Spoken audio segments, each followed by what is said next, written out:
Le soleil de juillet frappait le pont du yacht avec une violence presque méditerranéenne. Julien Marchand se tenait debout à la barre, ses lunettes de soleil persolent dissimulant le regard fatigué d'un homme qui n'avait pas vraiment dormi depuis 3 nuits. À 52 ans, il possédait tout ce qu'un homme pouvait désirer. Une fortune estimée à 40 millions d'euros, un empire immobilier s'étendant de Lyon à Paris, des propriétés sur la Côte d'Azur, et ce yacht de 20 mètres, l'Évasion, qui lui avait coûté le prix d'un appartement parisien. Pourtant, en cet instant précis, seul face à l'immensité bleue de la Méditerranée, Julien ressentait ce vide familier qui l'accompagnait depuis son divorce.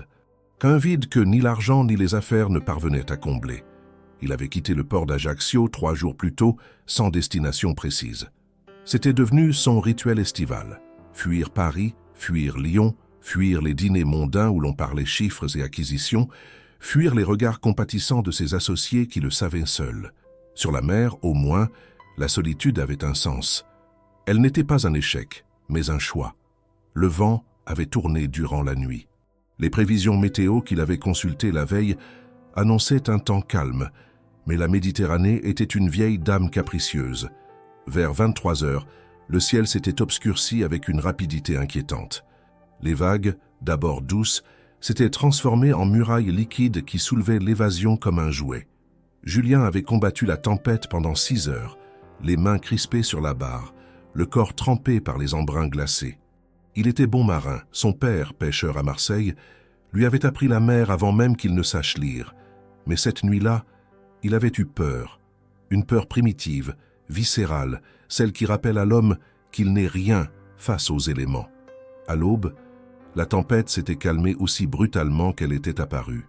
Le soleil avait percé les nuages déchirés, illuminant une mer d'huile parcourue de reflets dorés. Julien, épuisé, avait vérifié sa position GPS.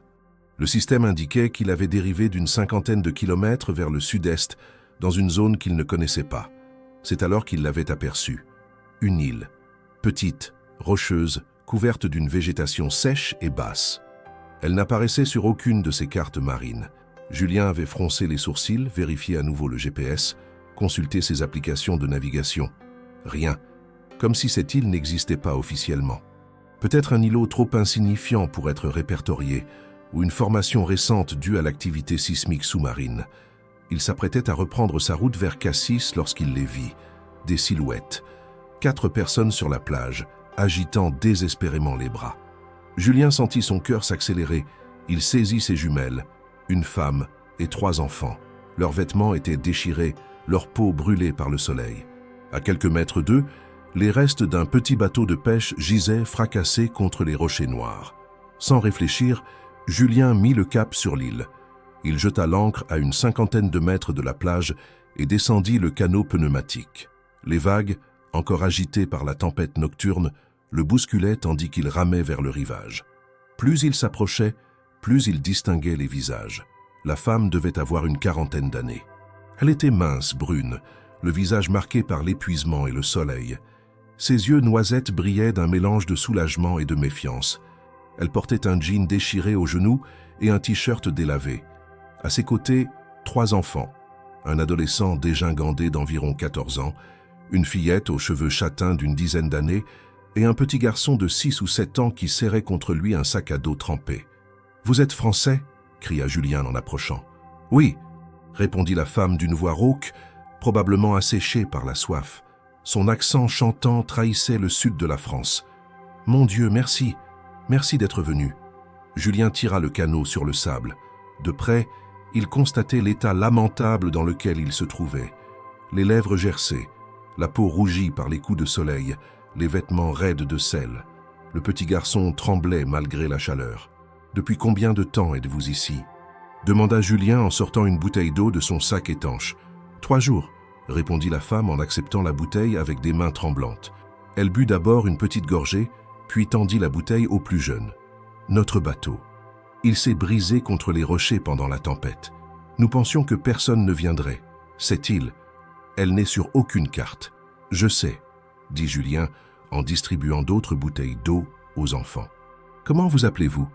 Amélie. Amélie Rousseau. Elle désigna les enfants tour à tour. Voici Lucas, mon fils aîné. Chloé, ma fille, et Thomas, le petit dernier. Les enfants le regardaient avec des yeux immenses, mélange de peur et d'espoir. Lucas, l'adolescent, avait un regard sombre, presque hostile. Il ne disait rien, se contentait de boire son eau à petites gorgées prudentes. Chloé, la fillette, observait Julien avec une curiosité intense, comme si elle essayait de déchiffrer qui il était. Quant au petit Thomas, il s'était caché derrière sa mère, jetant des coups d'œil timides vers cet étranger qui venait de surgir de nulle part. « Vous étiez seul sur ce bateau ?» demanda Julien en désignant l'épave. Amélie hocha la tête. « Mon mari. Il est mort il y a 2 ans. Cancer. Depuis, c'est juste nous 4. On faisait une sortie en mer, une petite excursion pour l'anniversaire de Thomas. On n'a pas vu la tempête arriver. » Quelque chose dans son intonation sonna faux aux oreilles de Julien, mais il chassa cette impression. La femme était en état de choc, épuisée. Il était normal qu'elle parle de manière hachée, désorganisée. « Où habitez-vous ?»« Marseille, quartier du Panier. » Julien acquiesça. « Je vous ramène. Mon yacht est ancré juste là. Vous avez besoin de soins, de nourriture, de repos. Ensuite, je vous déposerai à Marseille. » Les yeux d'Amélie se remplirent de larmes. « Je ne sais pas comment vous remercier. »« Pas besoin, » dit Julien avec un sourire las. « On s'entraide, c'est tout. » L'installation à bord prit une bonne heure. Julien leur donna des vêtements propres, des chemises et des pantalons trop grands pour eux, mais secs et confortables. Il les installa dans la cabine d'invités, un espace luxueux avec 2 lits superposés et un canapé convertible. Amélie insista pour que les enfants se reposent d'abord pendant qu'elle parlait avec Julien sur le pont. Le yacht reprit la mer, cap au nord-ouest. Julien avait programmé le pilote automatique pour rejoindre Cassis, le port le plus proche. De là, il pourrait prendre un bus ou un train pour Marseille. Amélie s'était installée sur le pont arrière, une tasse de thé chaud entre les mains. Elle avait troqué ses vêtements trempés contre une des chemises en lin de Julien et un short de sport. Avec ses cheveux mouillés tirés en arrière, elle semblait plus jeune, presque vulnérable. « Je vous dois des excuses », dit-elle soudain. Julien, occupé à vérifier les instruments de navigation, se retourna. « Des excuses ? Pourquoi ? Pour vous mentir tout à l'heure. » Un silence lourd s'installa. Julien sentit son estomac se nouer. À quel sujet ? Amélie baissa les yeux sur sa tasse. « Mon mari, il n'est pas mort d'un cancer. Il est mort dans un accident de voiture, il y a 2 ans. Il conduisait ivre. Il a percuté un arbre sur la route de Aix-en-Provence. Il est mort sur le coup. » Elle releva la tête, les yeux brillants. « Je dis toujours cancer aux enfants. C'est plus facile pour eux, moins de honte, moins de questions. Mais vous nous avez sauvé la vie. Vous méritez la vérité. » Julien ne sut quoi répondre. Il s'assit face à elle, déconcerté par cette confession abrupte. « Je suis désolé pour votre perte, quelle qu'en soit la cause. »« Merci. » Amélie sourit tristement. « Vous êtes gentil, trop gentil peut-être. Vous naviguez seul sur un yacht de cette taille. Vous devez être quelqu'un d'important. »« Important, non, » dit Julien en haussant les épaules. « Riche, oui, mais l'argent ne rend pas important. »« Qu'est-ce que vous faites dans la vie ?»« Immobilier. J'achète des bâtiments anciens, je les rénove, je les revends. Parfois, je les loue. Je possède aussi quelques hôtels sur la côte. » Il marqua une pause. « Et vous ?»« Moi ?»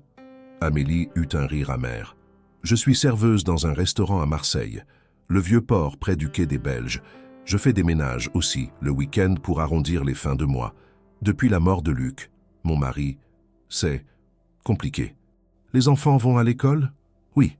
Lucas entre en 3e à la rentrée, Chloé en 6e, Thomas en CE1. Ils sont bons élèves, surtout Chloé.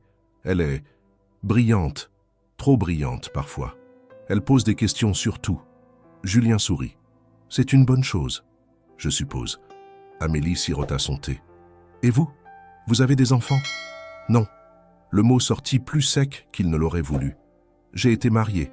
8 ans. Ma femme voulait des enfants. Moi, je travaillais tout le temps. Quand j'ai enfin été prêt, elle était partie avec son professeur de yoga. Amélie grimaça. Désolé. C'était il y a longtemps. Julien regarda l'horizon. Maintenant, je navigue. Seul. C'est plus simple. Plus simple, répéta Amélie doucement. Ou plus triste. Julien se tourna vers elle, surpris par la justesse de l'observation. Mais avant qu'il ne puisse répondre, un bruit métallique violent résonna depuis la salle des machines. Le yacht trembla, Puis le moteur toussa avant de s'arrêter complètement. Julien se précipita vers la salle des machines. L'odeur de gasoil et de métal chaud l'assaillit immédiatement. Il ouvrit le capot du moteur et jura entre ses dents. La courroie de transmission avait lâché, probablement fragilisée par les efforts de la tempête nocturne. Pire encore, en inspectant de plus près, il découvrit que le filtre à carburant était encrassé et que le système de refroidissement fuyait. Il remonta sur le pont, le visage sombre. Amélie, qui était restée assise, le regarda avec inquiétude. « Un problème ? Le moteur est mort. Courroie cassée, système de refroidissement défaillant. Je peux peut-être bricoler quelque chose, mais ça va prendre du temps. » Il consulta le GPS. « On dérive doucement vers la côte. Dans 3 ou 4 heures, on sera assez près de Cassis pour que je puisse appeler un remorqueur. On ne peut pas continuer à la voile. » Julien secoua la tête. Trop risqué avec ce vent. Et puis, je n'ai pas l'habitude de naviguer à la voile seul sur ce type de bateau. Non, le mieux c'est d'attendre. Amélie se leva. « Je peux vous aider ? Vous y connaissez quelque chose en mécanique ? Mon père était garagiste. Il m'a appris les bases. » Julien la regarda, surpris. « Vraiment ? Ne prenez pas cet air choqué, dit-elle avec un sourire amusé. Les femmes aussi savent tenir une clé à molette. » Pendant l'heure suivante, Julien et Amélie travaillèrent côte à côte dans la salle des machines étroites et étouffantes. Amélie se révéla étonnamment compétente, identifiant rapidement les problèmes et suggérant des solutions astucieuses. Julien, impressionné, se surprit à la regarder différemment. Cette femme n'était pas qu'une victime. Elle avait de la ressource, de l'intelligence pratique, une détermination tranquille. Finalement, ils parvinrent à réparer temporairement le système de refroidissement avec du ruban adhésif renforcé et à nettoyer le filtre. Mais la courroie de transmission restait inutilisable. Impossible de redémarrer le moteur sans une pièce de rechange. « On va devoir mouiller à Cassis », conclut Julien en s'essuyant les mains. « Je connais un bon mécanicien là-bas. Il pourra commander la pièce et la remplacer. Ça prendra. Peut-être 4 ou 5 jours. » Amélie fronça les sourcils. « 4 ou 5 jours, mais on doit rentrer à Marseille. Les enfants, l'école, enfin, les démarches administratives. » Je comprends. Julien réfléchit rapidement. « Écoutez, j'ai un hôtel à Cassis, l'hôtel des Calanques. Je peux vous y installer pendant que je fais réparer le bateau. Ensuite, je vous conduirai à Marseille en voiture. »« Ça, je ne peux pas accepter, » protesta Amélie. « Vous avez déjà fait tellement pour nous. Vous préférez dormir sur le yacht avec 3 enfants ?» Julien sourit. « Soyons pragmatiques. L'hôtel a des chambres vides en cette saison. Vous ne me coûterez rien. » Et puis, il marqua une pause, surpris par ses propres mots. « Ça me ferait plaisir, vraiment. » Amélie le dévisagea longuement, comme si elle cherchait à percer ses intentions. Puis, lentement, elle hocha la tête. « D'accord, mais à une condition. »« Laquelle ? » ?»« Je travaille pour payer notre hébergement. Je peux faire le ménage, servir au restaurant, aider à la réception. Je ne suis pas une assistée, monsieur Marchand. »« Appelez-moi Julien, » dit-il. « Et d'accord. » Marché conclu. Ils se serrèrent la main. La paume d'Amélie était chaude, légèrement calleuse. Une main de travailleuse. Cassis apparut au coucher du soleil, niché au creux de son amphithéâtre de falaises blanches. Le port, minuscule et pittoresque, était bordé de maisons colorées aux façades pastel, rose, jaune, ocre.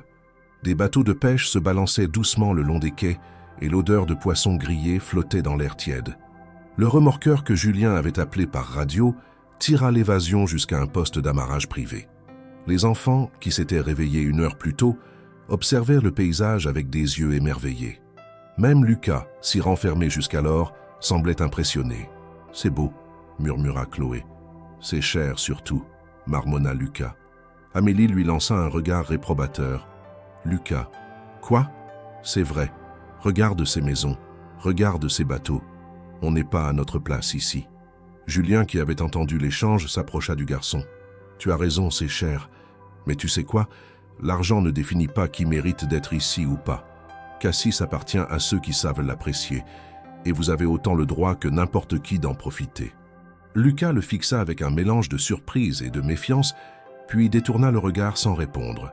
L'hôtel des Calanques se dressait en bordure du port, une bâtisse belle époque rénovée avec goût, façade crème, balcons en fer forgé, volets bleus.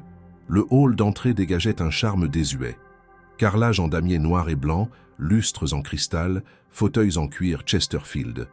La réceptionniste, une jeune femme blonde prénommée Sophie, accueillit Julien avec un sourire professionnel qui se figea légèrement en découvrant ses compagnons dépenaillés. « Monsieur Marchand, nous ne vous attendions pas. Changement de programme, Sophie. J'ai besoin de la suite Mistral et d'une chambre familiale la plus grande que vous avez. » Sophie tapa sur son clavier. « La suite Mistral est disponible.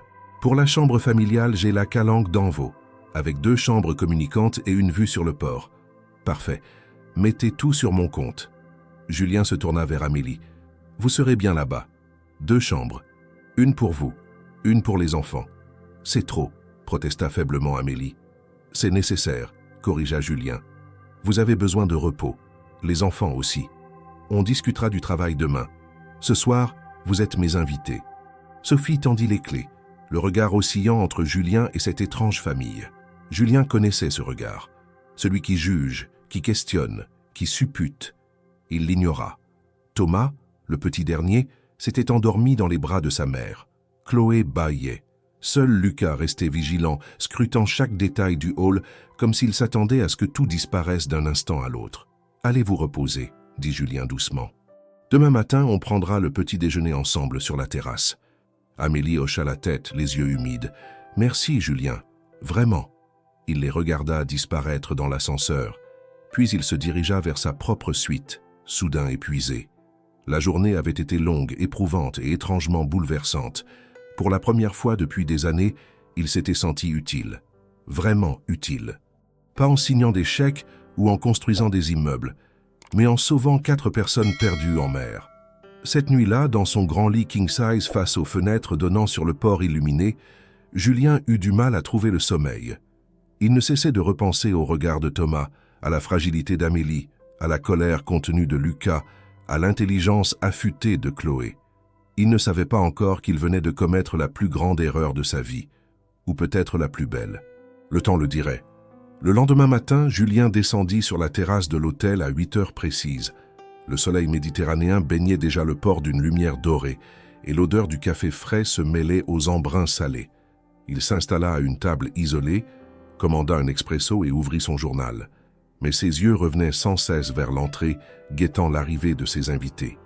Amélie apparut à 8h30, seule. Elle portait une robe d'été simple qu'elle avait dû acheter dans une boutique du port. Bleu pâle, discrète, mais qui lui allait à merveille. Ses cheveux, encore humides de la douche, tombaient librement sur ses épaules. Sans le masque de l'épuisement et de la saleté, elle était réellement belle. Pas d'une beauté tapageuse, mais d'une élégance naturelle, presque mélancolique. « Les enfants dorment encore », dit-elle en s'asseyant. « La nuit a été réparatrice. Thomas n'a pas fait de cauchemar pour la première fois depuis le naufrage. Tant mieux. » Julien lui versa une tasse de café. « Vous avez bien dormi aussi ?» Comme une morte. Elle sourit, puis son expression se fit plus sérieuse. « Julien, je dois vous parler. De notre arrangement. Je vous écoute. » Amélie posa ses mains sur la table, les doigts entrelacés, un geste de nervosité. « Vous m'avez proposé de travailler ici pour compenser l'hébergement. Je suis d'accord. Mais je veux que ce soit un vrai travail, avec un vrai salaire, pas de la charité déguisée. » Julien l'observa. Il y avait quelque chose de farouche dans son regard, une fierté blessée mais intacte. « Vous pensez que je vous fais la charité ? Je pense que vous êtes quelqu'un de généreux, trop généreux, et je ne veux pas profiter de vous. » Amélie. Julien se pencha en avant. « Vous ne profitez de personne, vous avez été victime d'un naufrage. Je vous ai aidé parce que c'était la chose à faire. Maintenant, si vous voulez travailler, je peux vous proposer un poste à la réception ou au service du petit déjeuner. Mais comprenez bien, ce n'est pas une obligation. Vous pouvez rester ici avec vos enfants, vous reposer et partir quand le bateau sera réparé, sans dette. » Amélie secoua la tête avec obstination. « Non, je travaille. C'est important pour moi et pour les enfants. Ils doivent comprendre qu'on ne doit rien à personne, même quand on accepte de l'aide. » Julien acquiesça lentement. « D'accord. Dans ce cas, présentez-vous demain matin à Sophie, la réceptionniste. Elle vous formera. Vous travaillerez de 9h à 14h, 5 jours par semaine. Salaire standard, ça vous convient ? Parfait. » Amélie sembla se détendre. « Merci. » Ils terminèrent leur café en silence, un silence étrangement confortable. Julien se surprit à apprécier sa présence. Pas pour ce qu'elle disait, mais pour ce qu'elle était. Authentique, digne, sans artifice. Une rareté dans son monde de façade et de mondanité. Les enfants les rejoignirent vers 9 heures. Thomas se précipita vers Julien avec un grand sourire. « Monsieur gentil, maman dit qu'on reste ici plusieurs jours. » Julien sourit. « C'est vrai. Tu aimes cet endroit? C'est le plus beau que j'ai jamais vu. » Le petit garçon grimpa sur une chaise et dévora ses tartines avec un appétit vorace. Chloé, plus réservée, s'assit à côté de sa mère. Elle observait Julien avec ses grands yeux intelligents et il sentit qu'elle l'évaluait, le jaugeait. « Vous êtes très riche, n'est-ce pas ?» demanda-t-elle soudain. « Chloé ?» s'exclama Amélie, horrifiée. « On ne pose pas ce genre de questions. »« Pourquoi pas ?» répliqua Chloé calmement. « Il possède cet hôtel, un yacht, des vêtements de luxe. C'est évident qu'il est riche. Je ne vois pas pourquoi ce serait impoli de le dire. » Julien éclata de rire. « Elle a raison. Oui, Chloé, je suis riche. Très riche. Et tu sais quoi? Ça ne change rien à qui je suis. Ça change tout, » intervint Lucas d'une voix sourde. L'adolescent n'avait pas touché à son petit déjeuner. Les riches et les pauvres ne vivent pas dans le même monde. Vous ne comprenez rien à notre vie. Lucas, Amélie avait pâli. Excuse-toi immédiatement. Mais Julien leva la main. Non, laissez. Il a le droit de penser ce qu'il veut. Il se tourna vers Lucas. Tu as peut-être raison. Je ne connais pas votre vie, mais tu ne connais pas la mienne non plus. L'argent résout certains problèmes, mais il en crée d'autres. La solitude, par exemple. Le manque de confiance. Ne jamais savoir si les gens t'aiment pour toi ou pour ton portefeuille. Lucas le fixa avec une intensité troublante, puis détourna les yeux. Facile à dire quand on n'a jamais eu faim. Le silence qui suivit fut pesant. Amélie semblait au bord des larmes, oscillant entre la honte et la colère. Julien, lui, ressentit quelque chose d'étrange, du respect. Ce gamin avait du caractère. Il ne se laissait pas impressionner, c'était rare. « Tu as raison, dit finalement Julien. Je n'ai jamais eu faim. Mais mon père, lui, oui. Il était pêcheur à Marseille. Qu'il ramenait 3 francs par jour et on vivait dans un 2 pièces humide du quartier de la Joliette. J'ai grandi en voyant ma mère pleurer en cachette parce qu'elle ne savait pas comment payer le loyer. Alors oui, maintenant je suis riche, mais je n'ai pas oublié d'où je viens. » Lucas releva brusquement la tête, surpris. Pour la première fois, quelque chose s'adoucit dans son regard.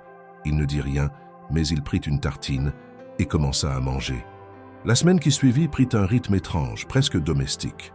Amélie travaillait à la réception chaque matin, se révélant efficace et consciencieuse. Sophie, la réceptionniste, fut d'abord réticente, mais finit par apprécier son aide. Les clients aimaient Amélie. Elle avait cette capacité rare de mettre les gens à l'aise avec un simple sourire. Les enfants, eux, exploraient Cassis. Julien leur avait acheté des vêtements neufs. Rien de tape à l'œil, juste des shorts, des t-shirts, des sandales. Amélie avait d'abord refusé, puis cédé devant l'insistance de Thomas qui voulait des habits qui ne grattent pas. Chaque soir, ils dînaient ensemble sur la terrasse. Julien se surprenait à attendre ces moments. Thomas lui racontait ses découvertes de la journée, un crabe trouvé sous un rocher, une barque bleue au port, un chien qui l'avait suivi. Chloé posait des questions sans fin sur l'architecture de l'hôtel, sur la gestion, sur les finances. Lucas, lui, restait silencieux la plupart du temps, mais Julien sentait que le garçon l'observait, le testait. Un soir, alors qu'Amélie était montée coucher Thomas, Lucas s'approcha de Julien qui fumait un cigare face à la mer. « Pourquoi vous faites ça ?» demanda l'adolescent abruptement. Julien se tourna vers lui. « Quoi donc ?»« Tout ça. Nous héberger, payer nos affaires.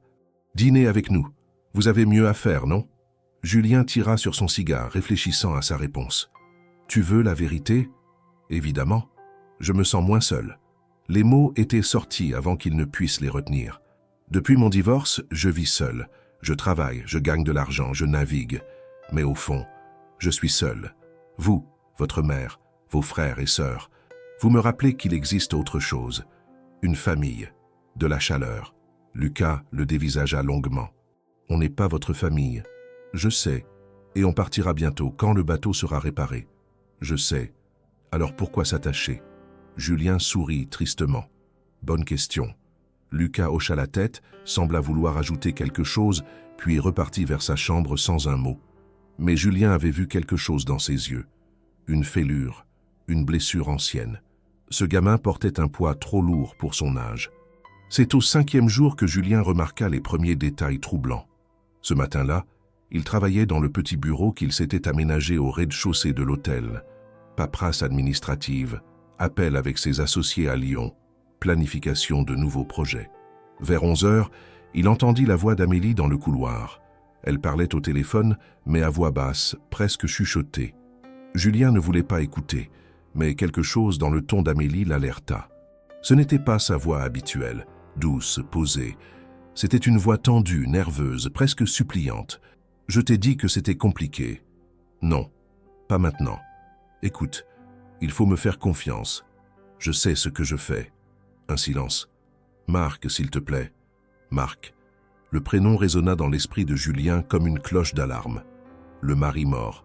Celui qu'elle avait dit être décédé dans un accident de voiture. Julien se leva discrètement et entrebâilla la porte. Amélie se tenait au bout du couloir, dos tourné, le téléphone collé à l'oreille. Ses épaules étaient crispées. « Oui, je comprends. Donne-moi encore une semaine. Je te promets. » Elle raccrocha brutalement, resta immobile quelques secondes, puis se retourna. Elle sursauta en apercevant Julien dans l'embrasure de la porte. « Julien, je ne t'avais pas vu. Tout va bien ?»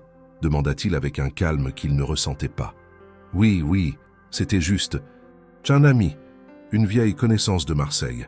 Un ami qui s'appelle Marc ?» Le visage d'Amélie se figea, puis elle força un sourire. « Oui, Marc Dubois, un ancien collègue de mon mari.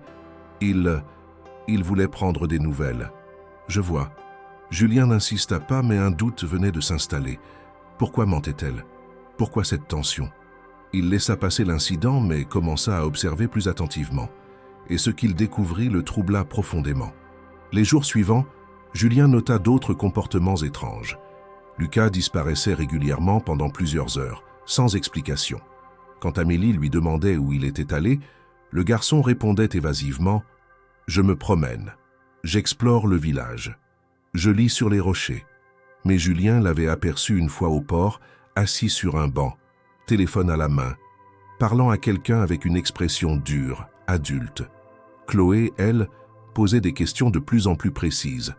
Des questions qui n'avaient rien d'innocent. « Julien, combien de propriétés tu possèdes exactement? Tu gardes ton argent à quelle banque? C'est quoi le code de sécurité de l'hôtel? Tu as des enfants à qui tu vas laisser ton argent quand tu mourras ?» Amélie intervenait toujours, gênée pour faire taire sa fille, mais les questions continuaient, insidieuses, méthodiques. Un soir, Julien décida de vérifier quelque chose. Il se rendit discrètement à la réception et demanda à consulter l'historique des appels téléphoniques passés depuis la chambre d'Amélie. Sophie, surprise mais obéissante, lui fournit la liste. 12 appels vers le même numéro en une semaine. Tous passés tard le soir après 22 heures.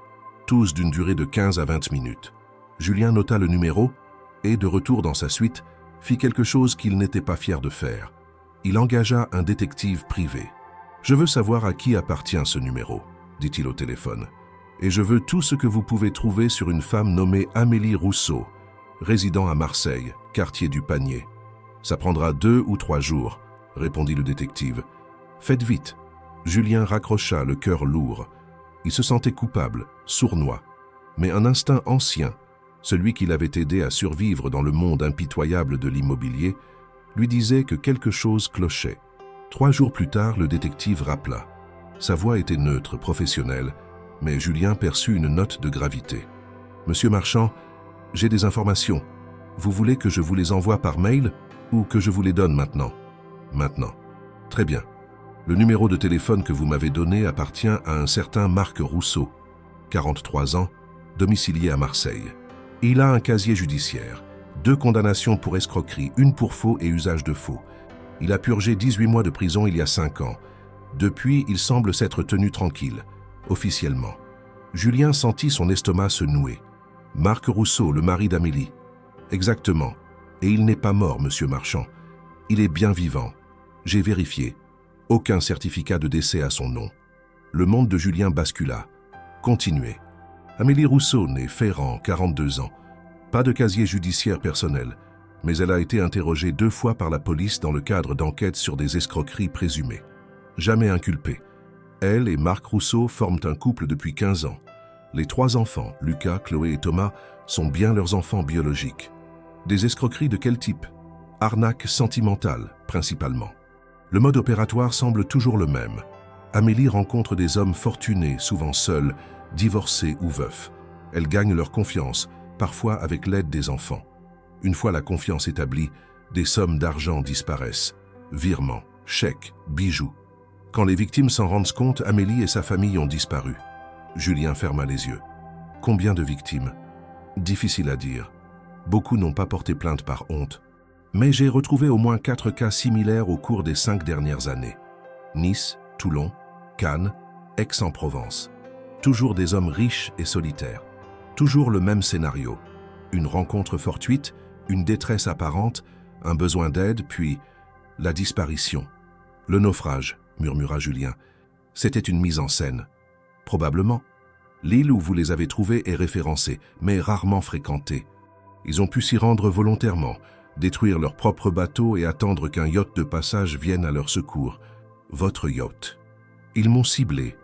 C'est très probable, monsieur Marchand. Julien resta silencieux un long moment. Puis, merci. Envoyez-moi le rapport complet par mail sécurisé. Il raccrocha et s'effondra dans son fauteuil. La trahison le frappait comme un coup de poing à l'estomac. Tout était faux. Le naufrage, le mari mort, la détresse. Même les regards des enfants, les sourires de Thomas, les questions de Chloé, tout était calculé, orchestré. Il avait été une cible, une proie. Ce soir-là, Julien invita Amélie à dîner en tête-à-tête. Il prétexta vouloir discuter de l'avenir de son travail à l'hôtel. Elle accepta, souriante, sans se douter de rien. Ils s'installèrent sur la terrasse privée de la suite de Julien, face à la mer illuminée par la lune. Un dîner simple, poisson grillé, légumes du marché, vin blanc de Cassis. Amélie semblait détendue, presque heureuse. « Je voulais te remercier », dit-elle en levant son verre. « Pour tout. Tu as changé nos vies, Julien. Je ne sais pas ce qu'on serait devenu sans toi. » Julien trinqua, le cœur serré. « Amélie, j'ai besoin que tu me dises la vérité. » Elle fronça les sourcils. « À quel sujet ? » ?»« Marc, ton mari. » Le visage d'Amélie se figea. Pendant quelques secondes, elle ne bougea pas, ne respira pas. Puis elle posa lentement son verre. « Je ne comprends pas ce que tu veux dire. Marc n'est pas mort, Amélie. Il est vivant.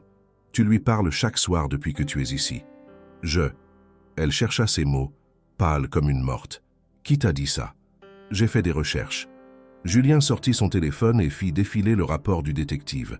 Marc Rousseau, 43 ans, casier judiciaire pour escroquerie. 2 interrogatoires de ta part dans des affaires similaires. 4 victimes identifiées au cours des 5 dernières années. Amélie se leva brusquement, les yeux brillants de larmes. « Tu m'as espionné ? Réponds à ma question. Le naufrage était-il une mise en scène ?» Silence. « Réponds-moi. » Amélie éclata en sanglots. Elle s'effondra sur sa chaise, le visage enfoui dans ses mains. Ses épaules tremblaient violemment. Julien, malgré sa colère, ressentit un pincement au cœur. Même maintenant, même sachant qu'elle avait menti, il avait du mal à la haïr. « Oui, » murmura-t-elle enfin. « Oui, c'était une mise en scène. » Le monde de Julien s'écroula définitivement. Il se leva, s'approcha de la rambarde, incapable de la regarder.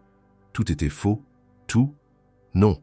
Amélie se leva à son tour, s'approchant de lui. « Pas tout, Julien. Les enfants sont mes enfants. Leur détresse était réelle. On vit dans la misère depuis des années. Marc me force à faire ça. Il me menace. Il menace de prendre les enfants si je refuse. Je n'ai jamais voulu. Ne me mens plus, » coupa Julien d'une voix glaciale. « Pas maintenant. » Amélie s'arrêta, le visage ravagé. « D'accord, d'accord. Tu veux la vérité ? La voilà. Oui, on t'a ciblé. Marc a repéré ton yacht depuis le port d'Ajaccio. Il savait qui tu étais, combien tu valais. On a organisé le naufrage, détruit notre bateau attendu sur cette île en espérant qu'un yacht de passage nous trouve. On a eu de la chance. C'était toi. Et ensuite, la voix de Julien tremblait de rage contenue. Le plan, c'était quoi ? Me voler combien ? Assez pour disparaître. Recommencer ailleurs, loin de Marc. Amélie s'approcha encore. Mais tu ne comprends pas, Julien. Quelque chose a changé. Ces 2 semaines avec toi, elles étaient réelles. Les enfants t'adorent. Thomas parle de toi comme d'un père. Lucas te respecte Et Dieu sait que c'est rare. Et moi? Elle s'arrêta, les larmes roulant sur ses joues. Moi, je suis tombée amoureuse de toi. Julien se retourna brutalement. Ne dis pas ça. C'est la vérité. Amélie tendit la main vers lui, mais il recula. Je ne voulais pas. Je ne devais pas. Mais ça s'est passé. Et maintenant, je ne sais plus quoi faire. Marc attend. Il veut que je vide tes comptes, que je prenne tes codes, que je disparaisse avec l'argent. Mais je ne peux pas. Je ne veux pas te faire ça. Alors pourquoi tu ne pars pas? Pourquoi tu ne prends pas tes enfants et tu ne disparais pas de ma vie? Parce que Marc me tuera. Sa voix n'était plus qu'un murmure. Il sait où je suis. Il surveille. Si je pars sans l'argent, il viendra. Et il ne me pardonnera pas. Julien la fixa longuement. Il voulait la croire. Dieu sait qu'il voulait croire que quelque chose, au moins, avait été vrai. Mais comment faire confiance à quelqu'un qui avait menti sur tout? Sors d'ici, dit-il finalement d'une voix brisée. Prends tes enfants et partez demain matin. Je ne porterai pas plainte.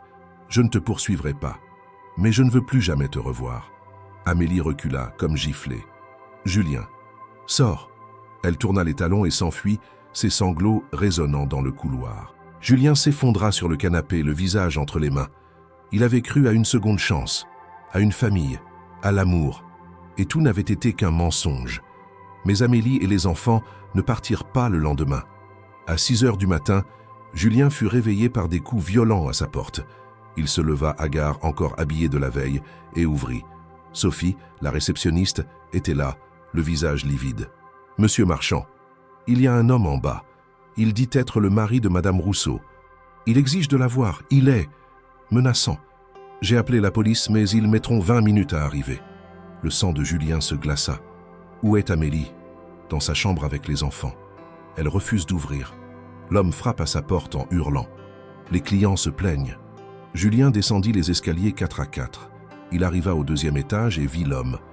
Marc Rousseau était massif, trapu, avec un visage buriné et des yeux froids comme de l'acier. Il martelait la porte d'Amélie avec son poing, criant « Ouvre cette putain de porte, Amélie. Je sais que t'es là. T'as tout foutu en l'air. »« Arrêtez !» dit Julien d'une voix ferme. Marc se retourna. Il jaugea Julien du regard, puis un sourire mauvais étira ses lèvres. « Tiens, tiens, le pigeon. Sortez de mon hôtel. »« Ton hôtel ?» Marc s'approcha, menaçant. « Tu crois que c'est ton hôtel qui m'intéresse ? C'est ma femme que je veux, et mes enfants. Elle t'a raconté quoi? Qu'elle était amoureuse de toi? Qu'elle voulait changer de vie ?» Il éclata d'un rire gras. « Elle dit ça à tous ces pigeons. C'est son talent. Faire croire qu'elle est vulnérable, qu'elle a besoin d'être sauvée. Mais au final, elle revient toujours, parce qu'elle sait qui commande. » Derrière la porte, Julien entendit des sanglots étouffés. Amélie. Et les pleurs terrifiés de Thomas. Quelque chose se brisa en lui. Toute la colère, toute la trahison, toute la douleur des dernières heures se cristallisèrent en une seule certitude. Ses enfants avaient peur, et personne ne méritait d'avoir peur. « Partez maintenant !» répéta Julien, « ou je vous fais jeter dehors. » Marc le toisa puis cracha par terre. « T'es qui, toi, son nouveau sauveur?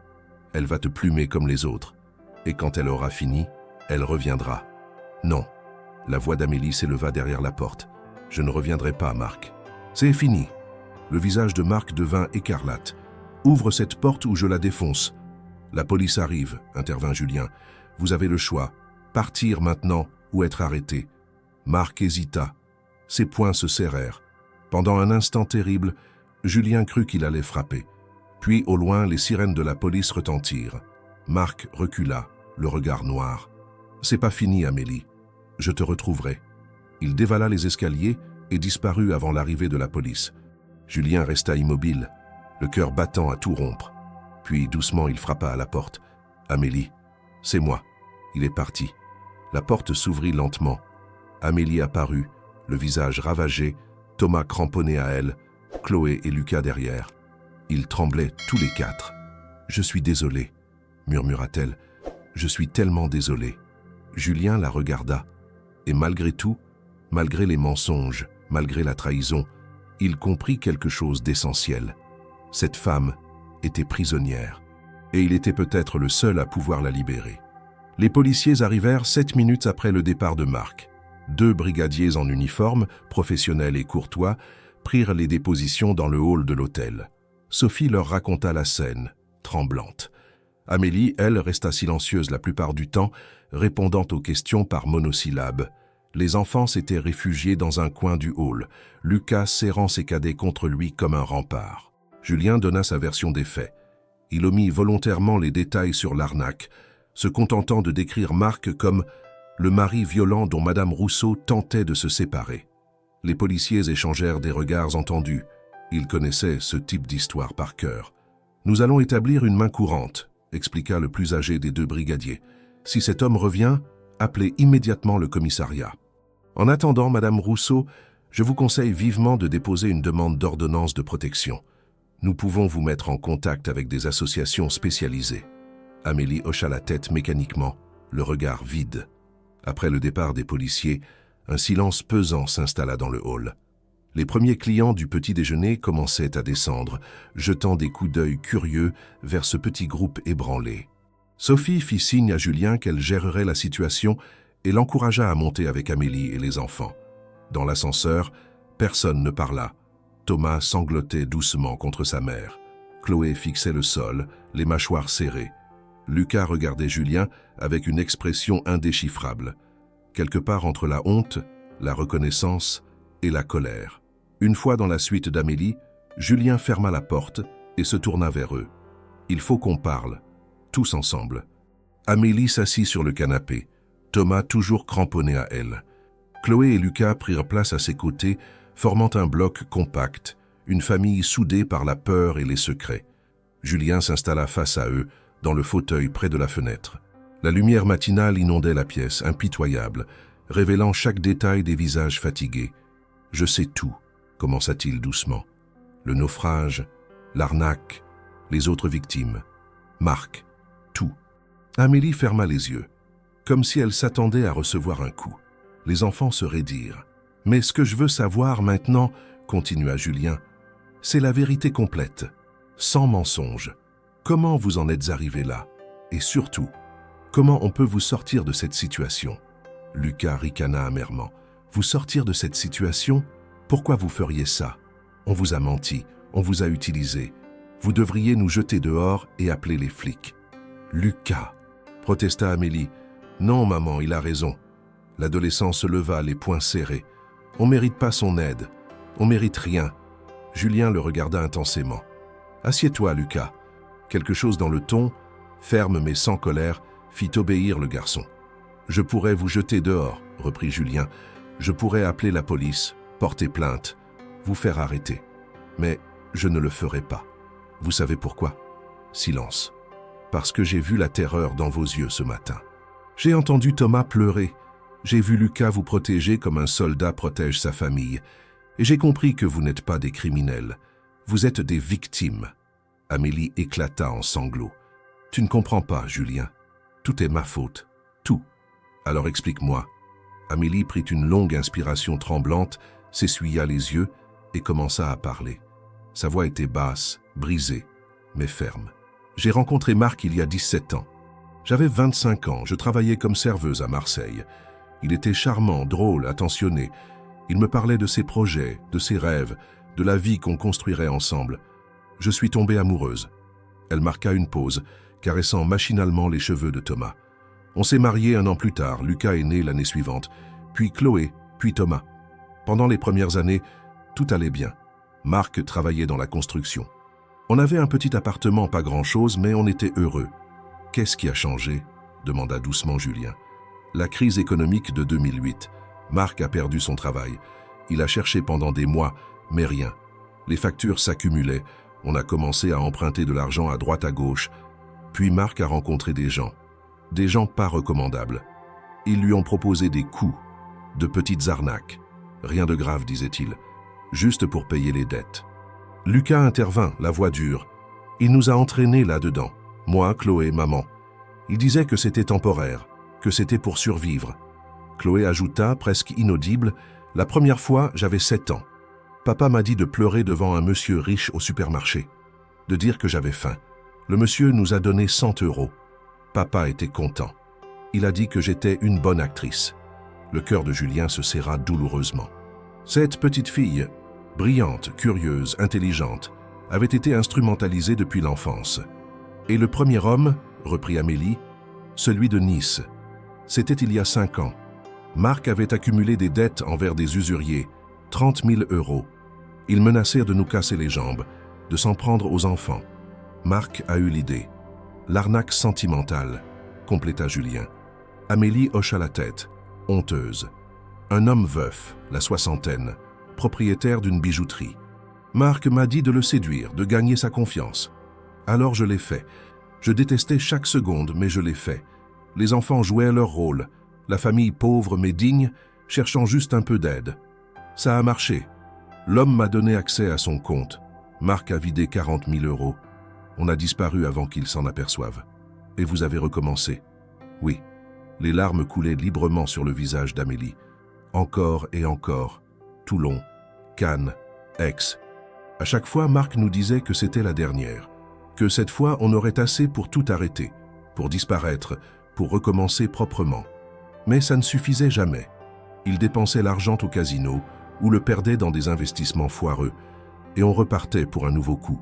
« Pourquoi tu ne l'as pas quitté ?» demanda Julien, même s'il connaissait déjà la réponse. « J'ai essayé.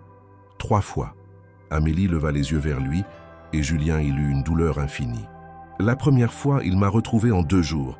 Il m'a frappé devant les enfants. Il a dit que si je recommençais, il prendrait Thomas et disparaîtrait. Que je ne le reverrais jamais. » Lucas ajouta, la mâchoire crispée. « La deuxième fois, il m'a enfermé dans une cave pendant 3 jours. Sans lumière, sans nourriture, pour que maman comprenne le message. » Julien sentit une rage froide l'envahir. Et la 3e fois, Amélie détourna le regard. « J'ai contacté la police. J'ai voulu tout avouer, tout raconter. Mais Marc a des contacts. Il a su avant même que je puisse parler. Il m'a menacé de faire accuser les enfants, de dire qu'ils étaient complices volontaires, que Lucas, à 14 ans, risquait la prison. Alors, je me suis tu. Le silence qui suivit fut écrasant. Puis Thomas, qui n'avait pas parlé jusqu'alors, murmura d'une petite voix « Je veux plus jouer à mentir, maman. Je veux être un vrai petit garçon, comme à l'école. » Amélie le serra contre elle, sanglotant sans retenue. Chloé pleura aussi, et même Lucas, l'adolescent dur et renfermé, essuya furtivement ses yeux. Julien se leva et s'approcha de la fenêtre. Il regarda la mer, le port, les bateaux qui se balançaient doucement. Pendant un long moment, il ne dit rien, puis il se retourna. « Voilà ce qu'on va faire. » Amélie leva vers lui un regard plein d'espoir désespéré. « Julien, écoute-moi jusqu'au bout. » Julien s'assit face à eux, les mains jointes. « Marc ne vous lâchera jamais. Tant qu'il saura où vous êtes, tant qu'il aura une emprise sur vous, vous ne serez jamais libre. Alors il faut couper tous les liens, radicalement. »« Comment ?» demanda Lucas, méfiant. « Première étape, la protection légale. Amélie, tu déposes immédiatement une demande d'ordonnance de protection. Violence conjugale, menaces sur les enfants, tout. Je connais une excellente avocate spécialisée à Lyon. Elle te prendra en charge gratuitement. Je m'en occupe. Mais Marc est un criminel avec un casier. S'il viole l'ordonnance, il retourne en prison. C'est aussi simple que ça. Ça ne l'arrêtera pas, objecta Lucas sombrement. Il s'en fout de la prison. Peut-être. C'est pourquoi il y a une 2e étape. Julien marqua une pause. Vous devez disparaître. Vraiment disparaître. Nouvelle ville, nouvelles identités si nécessaire, nouvelle vie. Loin de Marseille, loin de tout ce que Marc connaît. Amélie secoua la tête, incrédule. C'est impossible. On n'a pas d'argent. On n'a nulle part où aller. C'est là que j'interviens. Julien se leva, marcha jusqu'à son bureau et revint avec une enveloppe. Il la posa sur la table basse. Dans cette enveloppe, il y a un chèque de 50 000 €. Ça couvre 6 mois de loyer dans une ville moyenne, l'inscription des enfants dans une nouvelle école, les frais de déménagement, les premiers meubles, la nourriture. De quoi repartir à zéro. Amélie regarda l'enveloppe comme si c'était un piège. « Pourquoi tu ferais ça, après tout ce qu'on t'a fait ?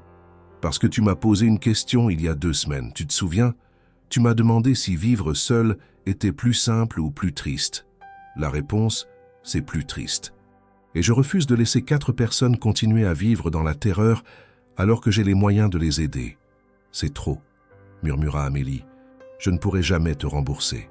Je ne veux pas que tu me rembourses. Je veux que tu sois libre, que tes enfants soient libres. Julien se tourna vers Lucas. « Je veux que tu puisses grandir sans avoir peur, que Chloé utilise son intelligence pour construire, pas pour arnaquer, que Thomas soit un vrai petit garçon, comme il l'a dit. » Thomas leva vers lui des yeux immenses. « Monsieur Gentil, on pourra vraiment être une vraie famille. »« Oui, bonhomme, une vraie famille. » Lucas, pour la première fois depuis le début de leur rencontre, laissa tomber son masque. Des larmes silencieuses roulèrent sur ses joues. « Vous êtes sérieux? Vous nous aideriez vraiment ?»« Je suis sérieux, mais il y a des conditions. » Le visage d'Amélie se ferma légèrement. « Lesquelles ?»« La première condition, plus jamais de mensonges. Entre nous, avec qui que ce soit, plus jamais d'arnaque. Vous reprenez une vie normale, honnête, même si c'est difficile, même si c'est dur. Vous me promettez ça ?» Amélie hocha vigoureusement la tête. « Je te le promets, je te le jure. Deuxième condition, vous acceptez un suivi psychologique, tous les 4, pour traiter le traumatisme, pour reconstruire. Je paie les séances. »« D'accord, » dit Amélie sans hésiter. « Troisième condition, vous me donnez des nouvelles. Pas tous les jours, pas tout le temps, mais de temps en temps, pour que je sache que vous allez bien, pour que je sache que l'argent a servi à quelque chose. On le fera, » promit Chloé d'une voix tremblante. Julien tendit l'enveloppe vers Amélie. Elle la prit avec des mains tremblantes, la serrant contre sa poitrine comme un trésor inestimable. « Merci, » chuchota-t-elle. « Merci, Julien. » Les 3 jours suivants furent une course effrénée. Julien contacta son avocate à Lyon, maître Sandrine Belmont, une femme redoutable de 50 ans spécialisée dans les violences conjugales. Elle prit le dossier d'Amélie immédiatement, pro bono, et déposa une demande d'ordonnance de protection en urgence. Parallèlement, elle entama discrètement les démarches pour permettre à Amélie de changer de nom légalement. Un processus long, mais possible en cas de violences avérées. Julien engagea également un détective privé, pas pour espionner cette fois, mais pour surveiller Marc. Il fallait s'assurer qu'il ne suivait pas Amélie et les enfants. Le détective confirma que Marc était retourné à Marseille, où il semblait surveiller l'ancien appartement de la famille. Il ne savait pas encore où il se trouvait exactement. Pendant ce temps, Amélie et Julien cherchèrent ensemble une nouvelle destination. Ils écartèrent toutes les grandes villes où Marc avait des contacts. Marseille, Nice, Toulon, Lyon. Ils se concentrèrent sur des villes moyennes, calmes, où l'on pouvait refaire sa vie discrètement. Finalement, ils choisirent La Rochelle, ville portuaire de l'Atlantique, à l'opposé de la Méditerranée, assez grande pour offrir des opportunités de travail et des écoles correctes, assez petite pour qu'on puisse y vivre discrètement. Surtout, Marc n'y avait jamais mis les pieds, du moins selon les informations du détective. Julien loua par Internet un appartement 3 chambres dans le quartier du Port-Neuf, avec vue sur les tours médiévales. Il paya 6 mois de loyer d'avance. Il contacta également un ami directeur d'un collège-lycée privé à La Rochelle et obtint des places pour Lucas et Chloé à la rentrée. Pour Thomas, l'école primaire publique du quartier accepta l'inscription. Le départ fut fixé au mercredi suivant. Amélie et les enfants ne possédèrent presque rien. Quelques vêtements, des livres, des jouets de Thomas. Tout tenait dans 3 sacs de voyage que Julien avait achetés. La veille du départ, Julien organisa un dernier dîner sur la terrasse de l'hôtel. Un dîner simple mais chargé d'émotions. Les enfants étaient à la fois excités et terrifiés par cette nouvelle vie qui les attendait. Thomas grimpa sur les genoux de Julien. « Monsieur Gentil, tu viendras nous voir à La Rochelle ?» Julien caressa les cheveux du petit garçon. « Bien sûr, bonhomme, quand vous serez installés. »« Tu promets ?»« Je promets. » Chloé, assise en face, posa sa main sur celle de Julien. « Merci de nous avoir sauvés, 2 fois. » Lucas, l'éternel silencieux, se leva soudain et fit quelque chose d'inattendu. Il serra Julien dans ses bras. Fort, longtemps. « Vous êtes un homme bien, » murmura-t-il. « Un vrai, pas comme. » Il ne termina pas sa phrase, mais Julien comprit. Amélie, elle, ne dit rien. Elle regardait Julien avec une intensité bouleversante, un mélange de gratitude, de tristesse et quelque chose d'autre, quelque chose qu'aucun des deux n'osa nommer. Le lendemain matin, à l'aube, Julien conduisit Amélie et les enfants jusqu'à la gare de Marseille-Saint-Charles. De là, ils prendraient le TGV pour La Rochelle. Un trajet de 6 heures, loin de tout ce qu'ils avaient connu. Dans la voiture, personne ne parlait. Thomas dormait contre sa mère. Chloé regardait défiler le paysage par la fenêtre. Lucas fixait ses mains. Arrivé sur le parvis de la gare, Julien aida à sortir les bagages. Les trains s'ébranlaient dans un balai métallique. sifflant leur départ vers des destinations lointaines. « Vous avez tout ?» demanda Julien en vérifiant une dernière fois. « Les billets, l'argent, l'adresse de l'appartement, le contact de l'avocate. »« T'en as tout !» assura Amélie. Sa voix tremblait légèrement. Julien se baissa pour être à hauteur de Thomas. « Tu vas être courageux, d'accord? Tu vas aider maman. »« Oui, monsieur gentil. Et arrête de m'appeler comme ça. » Julien sourit. « Appelle-moi Julien. »« D'accord, Julien. » Il serra ensuite la main de Chloé. « Travaille bien à l'école. Un jour, tu seras quelqu'un de grand, j'en suis sûr. »« Je travaillerai bien, » promit la fillette, les yeux rouges. Puis ce fut le tour de Lucas. L'adolescent lui tendit la main, mais Julien le prit dans ses bras. « Prends soin d'eux, » murmura Julien. « Tu es l'homme de la famille maintenant. »« Je sais. » Lucas recula, essuyant furtivement ses yeux. « Merci. Pour tout. » Enfin, Amélie. Ils se firent face, incapables de parler pendant un long moment. « Je ne sais pas comment te remercier, » finit-elle par dire. « Sois heureuse. C'est la seule chose que je te demande. Je vais essayer. » Elle prit une inspiration tremblante. « Julien, ce que j'ai dit l'autre soir, c'était vrai. Je suis vraiment tombée amoureuse de toi. Je sais. Et toi ?» Julien la regarda intensément. « Je ne sais pas ce que je ressens, Amélie. Il y a eu trop de mensonges, trop de douleurs. Mais je sais que je tiens à toi, à vous tous. Et ça doit suffire pour l'instant. » Amélie hocha la tête, les larmes roulant librement. « Au revoir, Julien. Ce n'est pas un adieu, c'est un au revoir. » Elle l'embrassa doucement sur la joue, puis prit la main de Thomas et se dirigea vers le quai. Lucas et Chloé suivirent, leur sac à l'épaule. Julien les regarda s'éloigner. Ils se retournèrent une dernière fois avant de monter dans le train. Thomas agita frénétiquement la main. Chloé sourit à travers ses larmes. Lucas hocha la tête, sobre et digne. Amélie posa sa main sur son cœur, puis sur ses lèvres, un geste silencieux que Julien comprit parfaitement. Le train s'ébranla. Julien resta sur le parvis jusqu'à ce qu'il disparaisse complètement à l'horizon. Puis il remonta dans sa voiture et prit la route de Cassis. L'automne était arrivé. Les touristes avaient déserté Cassis, laissant le village à ses habitants permanents. Julien avait repris sa routine. Gestion de ses propriétés, voyage d'affaires à Lyon et Paris, navigation occasionnelle sur l'Évasion. Mais quelque chose avait changé en lui. Il n'était plus tout à fait le même homme. La solitude lui pesait différemment. Pas comme une fatalité, mais comme un choix qu'il pouvait défaire s'il le voulait. Il avait reçu 3 nouvelles d'Amélie depuis leur départ. La première, 2 semaines après leur installation à La Rochelle. « Julien, nous sommes bien arrivés. L'appartement est magnifique. Les enfants adorent la vue sur le port. Lucas a commencé le collège, Chloé aussi. Thomas va à l'école primaire. Ils sont heureux. Moi aussi. L'avocate a obtenu l'ordonnance de protection. Marc ne peut plus m'approcher légalement. Merci encore. Amélie. La deuxième, 1 mois plus tard. Les enfants s'adaptent bien. Lucas a rejoint une équipe de football. Chloé excelle en mathématiques. Thomas a des amis. J'ai trouvé un travail dans un restaurant du Vieux-Port. Rien de prestigieux, mais c'est honnête. On construit notre vie, jour après jour. Je pense à toi souvent. Ah. La troisième, il y a 1 semaine. Marc a été arrêté. Il a violé l'ordonnance de protection en venant à La Rochelle. Le détective que tu as engagé l'a repéré et a prévenu la police. Il est en détention provisoire en attendant son procès. L'avocate pense qu'il prendra au moins 2 ans. Pour la première fois depuis des années, je respire. Les enfants aussi. On te doit tout, Julien. Tout. Ce matin-là, un colis était arrivé pour lui à l'hôtel. Un paquet soigneusement emballé, expédié de La Rochelle. Julien l'ouvrit dans sa suite, intrigué. À l'intérieur, une photo encadrée. Amélie et les 3 enfants devant une petite maison avec jardin, quelque part en périphérie de La Rochelle. Ils souriaient. Des vrais sourires, sans masque, sans peur. Thomas tenait un ballon de football. Chloé brandissait fièrement un bulletin de notes. Lucas avait passé son bras autour de sa mère. Au dos de la photo, une inscription manuscrite « Tu nous as sauvés 2 fois. La première sur l'île, la seconde de nous-mêmes. Les enfants vont bien. Ils parlent encore de toi. Moi aussi. Merci d'avoir vu en nous ce que nous ne voyons plus. Des êtres humains dignes d'être aimés. Viens nous voir quand tu veux. Tu seras toujours le bienvenu.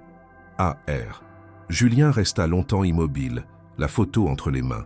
Puis il la posa délicatement sur son bureau à côté d'une autre photo, celle de ses parents, prise il y a longtemps, quand son père était encore en vie. Il ne savait pas s'il avait été un héros ou un naïf. Peut-être un peu des deux. Mais pour la première fois depuis des années, il ressentait quelque chose de précieux. Son cœur, malgré les cicatrices, battait encore. Pas pour la solitude, pas pour l'argent, mais pour quelque chose de plus grand. L'espoir. 2 semaines plus tard, Julien prit une décision. Il contacta l'assistance publique de Marseille et se porta volontaire pour devenir famille d'accueil temporaire. Il offrit également de financer un programme d'aide aux jeunes en difficulté, incluant des bourses d'études et un soutien psychologique. Le premier jeune qu'on lui confia s'appelait Malik, 16 ans, orphelin, passé de foyer en foyer depuis l'âge de 10 ans.